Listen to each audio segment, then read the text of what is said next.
Hello, welcome back to the Project Hercules Diaries. Today I have the real brains behind all this operating the camera.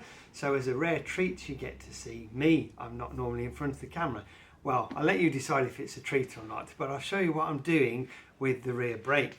So unlike last week when everything was turning to worms, this week everything's gone rather well. So I'm very pleased. It's not that far into the day. The front wheels come out very easily, the back wheel came out very easily, and I've got the front disc and the front caliper and the bracket that holds the caliper fitted to the rear wheel. So the first thing to note is that the PCD is the same. So the 5 cap screws that are holding everything together are going through the sprocket, through the spacer, through the disc and through the hub. I can't put the nuts on the back just yet because there isn't enough thread poking through, and that's because I haven't reduced the thickness of this spacer here. So the spacer underneath this spacer would need to be reduced in thickness by the same thickness as the brake disc in order for this to work, so the chains would still line up, but I'm not going to machine anything till I've had a proper measure. But at the moment though, it's looking quite positive.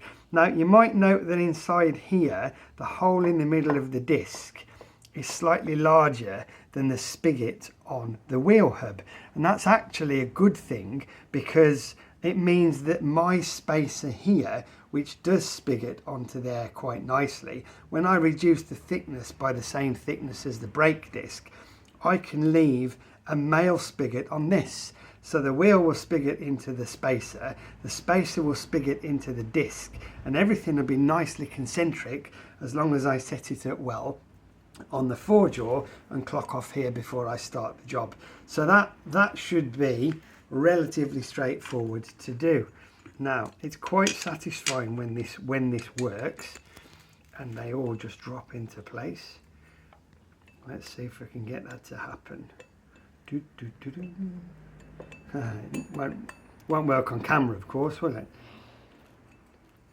They do, there we go, fantastic. So I'm looking at things like the clearances here, clearance between the caliper and the teeth of the sprocket. Now the caliper is not going to be touching the disc, it's going to be slightly off. So if I push that down as hard as it will go and measure across here, there is still enough clearance for the sprocket against the caliper. If you imagine when the wheel's going round and the caliper's going still, it's like the caliper sliding around here, and there is enough clearance. I don't need to worry about the chain clearance because the chain will be at the top and the bottom, so I don't need to worry about chain clearance inside of there. Oh, my knees are stiff. I'm getting too old for this. This component here is a standard component for holding the caliper on the front wheel, so I would need to make a standoff to hold the caliper. That isn't going to be a problem. I'd probably do it from a piece of solid aluminium bar, bore out the center, and then I can drill through these holes, cut a slit here for that part. So I've got a really nice solid assembly there, and it's looking really quite promising. Is there enough clearance for this part between the heads of these cap screws and the side plate of the bike? Well, one way to check that is to put the wheel spacer in and to drop that on there, and it looks at the moment like there isn't, and initially I thought, oh no, it's not going to work because there isn't enough room, but of course this spacer underneath the sprocket is still too thick by a good sort of 6 or 7 mil. So when I have machined the spacer so it's the right thickness, this sprocket will drop into the wheel slightly back to where it originally was, and then I can I measured before, but I don't think that's going to be a problem. So what was looking like quite a complicated job of me making a caliper from scratch so it would work on the sprocket has now become quite a lot easier. And I know exactly where I'm going. A couple of things I would consider would be, do I do this on both sides to give me a twin rear brake?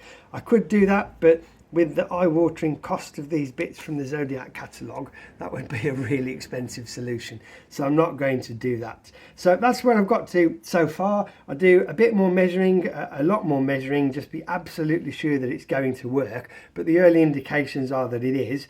and then I can machine that rear spacer. I can refit the rear wheel with all of this in place, and I can order a new set for the front again. I'll just show you one more thing. We're going to teleport now to the back of the bike here, and somebody commented, apologies, I forgot who's commented, but before you take the back wheel out, mark where the top of the chain is, mark where the bottom of the chain is. What I'd marked, these are the chain runs, and originally I was just going to cut the semicircle out of here to give some clearance, but chains do flop up and down and they do wear, and I might change the front sprocket size at some point. So what I'm planning to do is to just take about 10mm off the entire side of here and then radius it in well past where the top of the chain is. I might even radius it in line with the frame rail, so then the eye won't be drawn to it. I don't think taking 10mm off here is actually going to soak anybody, because there's a bit of extra mudguard over the wheel height. So that's another job. While the wheel is off, I'll do that. I'll probably do that this weekend. Take the mudguard out, take it outside, and just get a chop saw or something and just take that away. So that's where we're at the moment. That's it for today. That's it for this weekend. Enjoy your weekend, everybody. Thank you for the comments. If anybody does happen to work at an MSVA centre and they'd like to contact me informally, just so I've got a couple of questions, that'd be brilliant. If not, enjoy your weekend. As usual, thank you for watching. More updates will follow.